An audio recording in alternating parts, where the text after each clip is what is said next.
বারবার করে আয়ুষকে রক্ষা করার মানুষ ঘুরে ফিরে কুসুমই হয়। এবার ইন্দ্রাণী গাঙ্গুলি আয়ুষ এবং কুসুমের কুষ্টি মেলানোর জন্য গুরুজির আশ্রমে ছুটে গেল। হ্যাঁ বন্ধুরা, ভিডিওতে লাইকতে দেখতে থাকুন। গোটা রাত নির্ঘুম কাটিয়ে ইন্দ্রাণী গাঙ্গুলি যখন কিনা বারবার করে একটা জিনিসই ভাবতে থাকে যে এদিকে গুরুজিকে যতবার আয়ুষের বিয়ে নিয়ে আমি প্রশ্ন করেছি, কুষ্টি মেলাতে বলেছি, ততবার তো গুরুজি রিজেক্ট করে দিয়েছে। কিন্তু তার পরবর্তীতে গুরুজি ঘুরে ফিরে একটা কথাই বলেছে যে আয়ুষের যে জীবনসঙ্গিনী হবে সে হবে একটা গরিব ঘরের মেয়ে। এবং গরিব ঘরের মেয়ে তো কুসুম ছোটো তো আমাকে বারবার করে বলেছিল যে গরিব ঘরের মেয়ে বলতে কোনো মতে গুরুজি আবার কুসুমের দিকে তো ইশারা করছে না।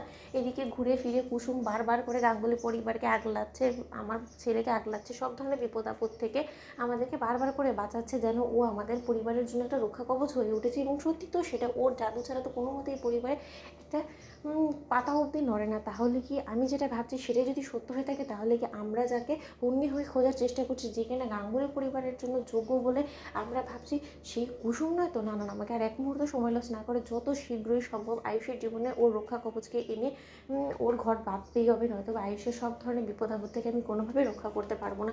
ঠিক সেই সময় পরদিন সকাল হওয়া মাত্রই যখন কিনা আয়ুষের কুষ্টি এবং কুসুমের কুষ্টি শঙ্করের কাছ থেকে চেয়ে যখন কিনা ইন্দ্রাণী গাঙ্গুলি গুরুজির আশ্রমে যায়, ঠিক সেই সময় গুরুজি ধ্যানে থাকাকালীনই হঠাৎ করে গুরুজি এর সঙ্গে আরেকজন গুরুজি যখন কিনা বলতে থাকে যে আমি ইন্দ্রাণীর সঙ্গে কথা বলবো, তোমরা ইন্দ্রাণীকে ডেকে দাও। ঠিক সেই সময় ইন্দ্রাণীর মুখ থেকে হঠাৎ করে আয়ুষ এবং কুসুমের কুষ্টি মেলানোর কথাটা শোনা মাত্রই গুরুজি চমকে ওঠে এবং গুরুজি বলতে থাকে যে কী ব্যাপার ইন্দ্রাণী, কোনোদিনও তো তোমাকে এই ধরনের কর্মকাণ্ড করতে আমি দেখিনি। তুমি বরাবরের মতনই আয়ুষের জন্য এই পর্যন্ত আমার কাছে যতজন পাত্রীর কুষ্টি নিয়ে এসেছো, সেই সমস্ত পাত্রীরা রীতিমতো বেশ ভালো ঘরের এবং বেশ ভালো স্টেটাসশীল ঘরের মেয়ে, এবং তাদেরকে রেখে তুমি এখন তোমাদের বাড়ির কাজের মেয়ের কুষ্টির সঙ্গে আয়ুষের কুষ্টি কেন মেলাতে আমাকে বলছো বলো তো? ঠিক সেই সময় ইন্দ্রাণী বলতে থাকে যে গুরুজি, আমার মনের মধ্যে একটা আশ্চর্য রকমের ধোঁয়াশা কাজ করছে, যে ধোঁয়াশাটার একমাত্র উত্তর আপনিই দিতে পারেন। এবং আপনি বারবার করে আয়ুষের যখন এখানে বিয়ের জন্য আমরা আপনাকে ডেকে পাঠিয়েছি আমাদের বাড়িতে, তখন এসে আপনি একটা কথাই বলেছেন যে আয়ুষের সঙ্গে কোনো মতেই সেরকম